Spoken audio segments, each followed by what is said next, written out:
Os Maias. Texto e opinião. O capítulo 6, denominado Jantar no Hotel Central, é sem sombra de dúvidas um dos momentos com maior importância para o desenrolar da ação na obra de Eça de Queiroz.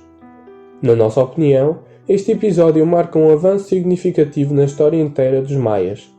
Primeiramente, é ele que interioriza, demonstra e expõe a personalidade das personagens principais na obra e ratifica o estado de como o país se encontrava naquela época.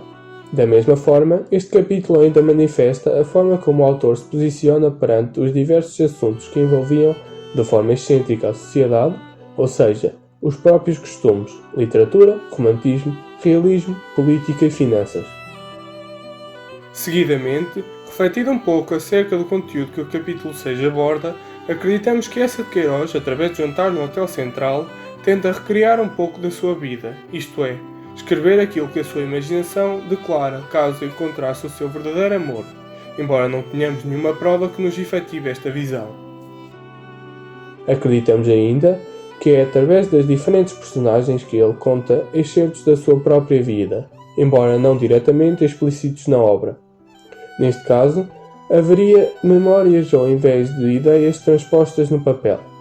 Com isto apenas queremos relacionar o facto de que este jantar, onde estavam presentes muitas entidades amigas e de ideais opostos, possa ser encarado como uma analogia às antigas e únicas conferências no Casino Lisboense, frequentadas pelo Eça de Queiroz e restante geração de 70.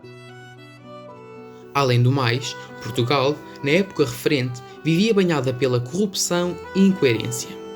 Escrever e atribuir diferentes opiniões sobre os mais tocantes assuntos da época poderiam perfeitamente vibrar no subconsciente das mentalidades do país, dado que estas também eram bastante diferenciadas.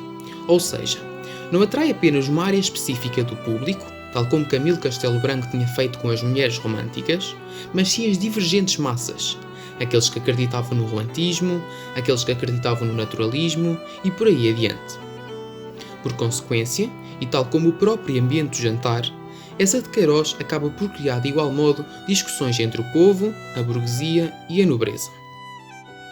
Assumindo outra perspectiva, concordamos que Eça, ao criar este ambiente de fusão cultural, também critica a simpleza do homem português, a falta de personalidade, a falta de coragem e disciplina e a fraqueza moral. De igual forma, pressupomos que esta crítica pode ser atribuída aos tempos contemporâneos. Embora tenham passado várias décadas, ainda hoje se nota uma exuberante falta de disciplina e moralidade entre as gerações e especialmente entre as camadas mais jovens. Chegamos igualmente à conclusão de que Eça de Queiroz personifica-se inúmeras vezes através de João da Ega, o que torna o desenrolar da ação, de acordo com a nossa ideia, mais rítmica e apreciável. O que queremos dizer com isto é que, tal como Ega mudava repentinamente as suas opiniões ao longo do jantar, deixando transparecer a sua falta de caráter, o mesmo acontece com Eça, dado que era um homem que pertencia à geração de 70, e como tal, também partilhava de uma consciência cultural europeia que se interliga com os nossos dias. Por outro lado, devido ao facto de Eça de Queiroz ainda escrever sob o tempo de uma síntese de mudança, quer a nível nacional, quer a nível europeu, entre o romantismo e o realismo, leva-nos a concluir e a assumir que, neste contexto, não se identifica com Ega, dado que este era reticente a todos os tópicos romancistas. Outro aspecto que merece a nossa consideração é o facto de que, nas primeiras páginas da obra, o autor executa uma grandiosa e exaustiva descrição que, para nós, se torna relativamente maçador e entediante, mas que por sua vez permite-nos fotografar pormenorizadamente os espaços onde se desenrolam as ações, nomeadamente a morfologia dos edifícios e descrições das rotinas pessoais.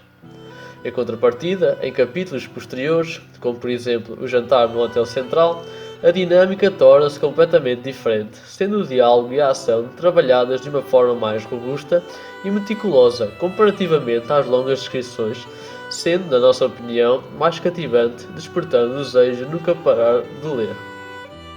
Tal como foi referido anteriormente, as descrições estão muito presentes na obra, retratando numa primeira instância as exposições sobre os prédios.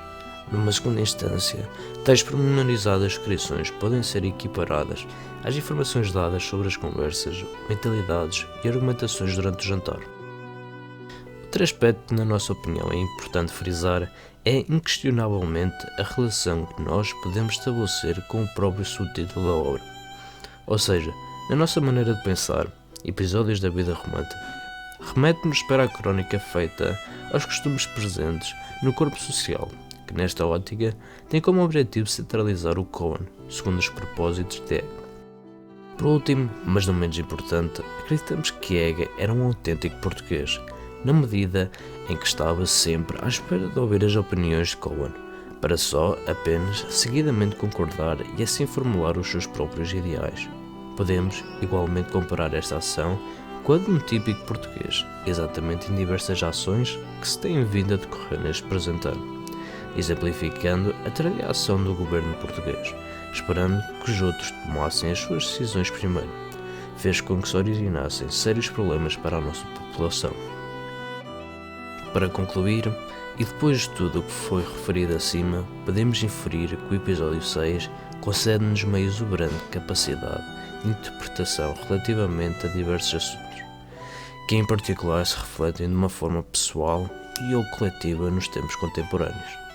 Em suma, é aqui que podemos analisar as personagens e o papel que estas desempenham, as incoerências nas suas convicções e ainda perceber a visão do autor incutida na obra, bem como diversos aspectos que ainda hoje se encontram presentes.